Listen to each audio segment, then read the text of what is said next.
What's going on, guys? Aaron Goldstein here. So I am one of David's top students. I do about $30,000 a month consistently on eBay. And I'm also one of his trainers. So he asked me to come on and make a couple of videos for you guys. So what I wanted to do in this video is go over ad copy. So in this video, we're going to go over what ad copy is, and then I'm going to give you the actual structure of it. And this is, of course, important because ad copy is putting the right words in the right order on an ad to get someone to take action. So why does this matter? If we have an ad that sucks, nobody will respond to it, we won't get any calls or messages, and we won't get any phones. Then, if on the flip side, if we have an ad that does the right things, lots of people will respond to it, and we will get lots of leads. Does that kind of make sense? This is like the first step, right? If it doesn't matter if you know all the other details, if you don't always have the right ads out there that are getting people to contact you so you can appraise and buy phones to flip, nothing else really matters. So it's really important to get this down. So a couple things we got to understand is the average person's attention span today is 9 seconds long. The average person's attention span in the 1980s was 20 minutes. And that's just because we have so many things that are distracting us. So there's, you got your phone that has Facebook and Instagram and Snapchat and emails and calls and all these things. So the average person's attention span is being pulled in so many directions. Our ad needs to be right to the point. Someone should be able to easily understand and consume our ad in literally 3 to 5 seconds. The reason for this is if you have an ad that takes 30 seconds to digest, you're going to lose pretty much everyone because the average person's attention span is only 9 seconds, and we got to get their attention. Getting their attention is the first step before they're going to read the ad, before we get them to respond. Another little tip is we want to talk to them like a third grader. So not in like a talking down to them kind of way, of course, but we want to make it to where all the words that we say a third grader could understand. If a third grader couldn't understand it, then we want to rewrite the ad to where it's easy for someone to understand. They should be able to look at it and literally in a few seconds know what the ad is, what you're doing, and most importantly, the next step they need to take to move forward with it. Hope that's making sense so far. So some things we're not going to put in there. We're not going to put things like IMEI or digitizer. You wouldn't want to say good or bad digitizer or anything like that, because that stuff we understand. That's not something that the average person is going to understand.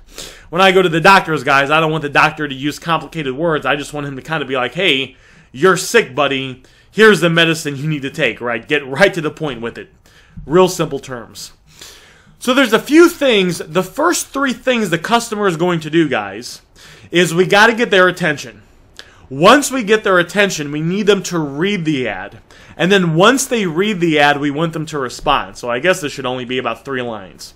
Those are the first 3 things you need to be thinking about, and it's important to have this understanding. We're gonna get their attention, they're gonna read the ad, then they're going to respond to the ad. That's the point of the ad. The only purpose of the ad, my friends, is to get the customer to respond, to get them to contact us. We don't want there to be anything in the ad that takes away from this. So, what's something you would not want to put in the ad? Like, photo ID required. Don't put that in the ad. Need the phone to be reset before we get it. Don't put that in the ad. Everything in the ad is simply designed for the customer to respond. Let's recap real quick, and then I'm going to give you guys the actual mechanics of it. Ad needs to be fully digestible in 3 to 5 seconds. If their attention span is 9 seconds, that's like the longest. We want to play it safe 3 to 5 seconds. Don't use words or say anything a third grader wouldn't be able to understand. The only thing we put in the ad is to get the customer to contact us. Is this making sense? You guys following me so far? All right, let's keep it going. So here is a beautiful, well-constructed ad. Look at the title, look at the description, look at the image. Title, I buy smartphones. Description, I buy smartphones, all conditions, I drive to you, message me for your free quote. And then we have the picture, cash for smartphones, message me for your free quote. When you look at this ad, notice it's easy to read. It's easy to understand what it is you do. There's nothing complicated about it. And the customer knows what to, or the lead knows what to do next if they want to move forward and get a quote. So there's three parts of the ad: the title, the description, and the image. Let's break those down. All these things matter. I'm not trying to harp on this too much, guys, but it's kind of important that we understand this on a deep level. When someone lands on your ad, they're going to see the words and images. And as long as they look and read everything, that will cause them to create thoughts. We want to get as many people as possible to have the thought to contact us now. The right words and the right images make this happen. The wrong words and the wrong images, people will skip over it. You guys understand this? Is this making sense so far? Alright, so the first part's the title. Let's break down the title. Title should be 6 words or less. Not too broad and not too direct. So a bad title, guys, would be I buy iPhone X's. Why is that a bad title? That's a bad title because you're only going to get people to message you if they have iPhone X's. If they have a Samsung phone, they're not going to message you because in the ad it says I buy iPhone X's. Think of it like if you saw an ad and it said, we serve the best mint chocolate chip ice cream.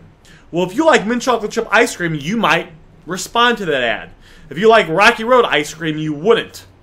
Even if they served Rocky Road ice cream. If they served Rocky Road ice cream, it would make better sense to say, we have the best ice creams, or we have all the ice creams. Does that make sense?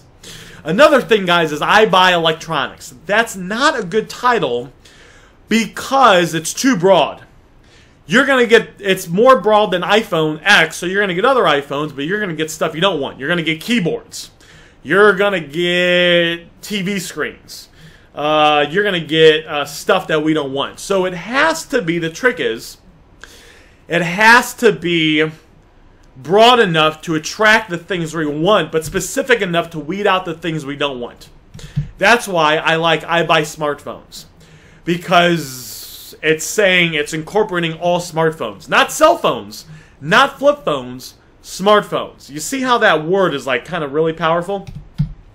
Another good title, guys, I might use is I buy Apple products. Because Apple products, pretty much all Apple products you can flip. Tablets, iPads, you could even flip computers, laptops, if I didn't say that, Apple phones. So that would be a good title as well. This says bad title. We're going to replace this with decent. So a decent title is we buy smartphones or cash for smartphones. I like I buy better. People like to deal with people directly. When I used to work at T-Mobile, people would call in to make an appointment. They want to deal with someone. Have you ever, like, maybe you were thinking about buying a car and you call up the car dealership and you walk in and it's just a little bit more comfortable for you. You already are dealing with someone. You can walk in and instead of standing there, maybe almost a little bit awkwardly, you walk in there, the receptionist says, hey, how can I help you? And you say, hey, I'm here for Dan. So I like the word I because they're automatically dealing with someone one-on-one. We buy smartphones, cash for smartphones, guys, is not bad. It's still decent. I use that. I just like and I use I as much as I can. So, you guys see the title, I buy smartphones. So now the middle part. There's 3 parts of the middle part. The first part of the middle part, if you guys look right here, line number 1, we're going to repeat the title. Okay? Line number 1, you're going to repeat the title.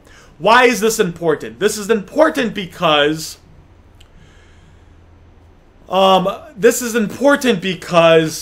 we want people to know they're in the right place. See, if the title says I buy smartphones, and in the description you say I buy electronics, there's a little bit of a disconnect there. Some people are going to say, wait, he said smartphones, but now he says electronics. This guy's confusing me already. I'm out. That's not going to happen to everyone, but I want to teach you guys like how to get the most amount of leads as like humanly possible. Number 1, we're going to repeat the title. Number 2, we're going to overcome their main objection. So most people, when they see something, they automatically think negative, right? So line number 2, we're going to address the main objection. Line number 3, we're going to give a benefit. This is about the customer, guys. We're here to help the customer out. Now, it's still a mutually beneficial transaction, but we want to make it as beneficial and as attractive as possible for the customer to contact us. Line number 4, guys, is the call to action. The call to action is you have to tell people what to do next. So you got to lead them. You're going to have to lead people in this business. You got to lead them. Once they know what to do, you have to tell them what to do next. So let's look at how this is broken down. So look right here. Line number 1, I buy smartphones. Line number 2, all conditions. Okay? So this is real important. People's main objection, guys, is they're going to have phones with issues with it, and they're going to be worried that you might not buy it. It could be a cracked screen. It could be a bad LCD. It could be, the screen's coming off. It could be the camera's cracked in the back. It could be a bad IMEI. Some people know their phones are like bad IMEI. So we want to address it. Now, I don't put bad IMEI, bad ESN, cracked LCD acceptable. Why? Because those words are above a 3rd grade reading level. And I'm trying to stay within a 3 to 5 second window. So I put all conditions. Again, all conditions. It's broad. The words really matter with it. They really matter with this, all right? All conditions. Next line, I drive to you. There's a few different benefits you can put. One of them is I drive to you. It's a benefit to the customer. Sometimes customers, they don't have a car. You'll go get the newest iPhone. I've got an iPhone X, 256 gigabyte, brand new. And they had the phone. They were selling it. They just didn't have a car. So, you drive to them. And then the call to action. This is the most important part. You got to tell them what to do next. And what they need to do next is call you or message you. So it's either call or message me for your free quote. It's best to have one call to action so you don't there's not multiple things. So if you want people to call you, just put call me. I'm all about texting. I do over 100 grand a year in profit, and I close all my stuff through texting. I got a script I just copy and paste. So my thing is I put message me for your free quote. If you want people to call you for your free quote. But you got to have the call to action. You got to tell them what to do. It's got to be at the end. They're going to remember the last thing you say. So you don't want the call to action to be the second line. Guys, what I'm giving you guys works. I would just take what I'm giving you guys and copy it. All right, you're more than welcome to steal what I'm giving you and just copy it line by line, word for word. We don't want to reinvent the wheel. The easiest way to create wealth is just to find a system that works and duplicate it as closely as you can. So look right here, guys. Notice how smooth this flows. I buy smartphones. Description, I buy smartphones. All conditions, I drive to you. Message me for your free quote. They know exactly what I'm doing. They know exactly what I'm buying. There's nothing complicated, and they know what to do next to move forward. Another pro tip is see how I have a line. I have a return in between each of the things in the description. I buy smartphones, return, return. All conditions, return, return. This makes it easily... it makes it easier for someone to read. This is like a sales copy trick. So when you can, guys, the returns, easy to read, it spaces it out. Alright, guys, so the next thing is the image. We want it to be right to the point. Few words as possible. Borders are nice in certain situations. So let's just look at this right now. The image, guys, is almost a mini ad. So the image should get someone's attention in 1.5 seconds, and the ad should get their attention for 3 or 4 seconds and tell them what to do next. Guys, people are scrolling through the apps, through Facebook, through Craigslist. They got a gazillion things. We're dealing with microseconds here. So you see cash for smartphones, a message me for your free quote. Put a red border around it. Looks very attractive. And then everything else is there. Now the this outline will work for Craigslist. This outline will work for all ad platforms. This image, though, will only work for Craigslist. You can use it for Craigslist. You can also use it for Facebook groups. If you're going to post on Facebook Marketplace and you're going to post on the apps, you want to have images that look like this. Image of a phone with money behind it. These are what you want to use for the apps. These are what you want to use for the marketplace. If you use images like this that have words in them, your stuff will get banned and removed real fast, all right? So this is kind of what you want. So take this template, use the template, just change it out. This image with the words for the marketplace and Craigslist. This image or images like this with a phone, a close-up of a phone with money behind it. These images, by the way, should never be edited. It should look like edited images don't look good. You want an image of a phone with money behind it, and that's that. I put together a little thing for you guys. If you guys go to this website right here, you can download, it's like 8 ad images that I personally use that all work really, really well. So I don't want anyone to say, oh, Aaron, well, I don't have any images yet. Here, these are some of the best images that I use. A couple tips with this, guys. You have to type in www. You got to type in www. And this whole website thing just like it is. So this is what I want you to do next. You can do this on your phone, by the way. You can do this on your phone. You can download the images, and you can start using them. So here's your 30-second homework assignment, all right? I want you to go to this website. I want you to download these ad images. And on the next couple, there's going to be videos in Dave's section about marketplace ads and apps. And we're going to use these images that you're going to get from here and the ad outline we just went over to post there. So go ahead, go here, grab these images, and then I will see you guys on whenever you guys land on those other videos with the marketplace and the ad actual posting of it. See you guys then.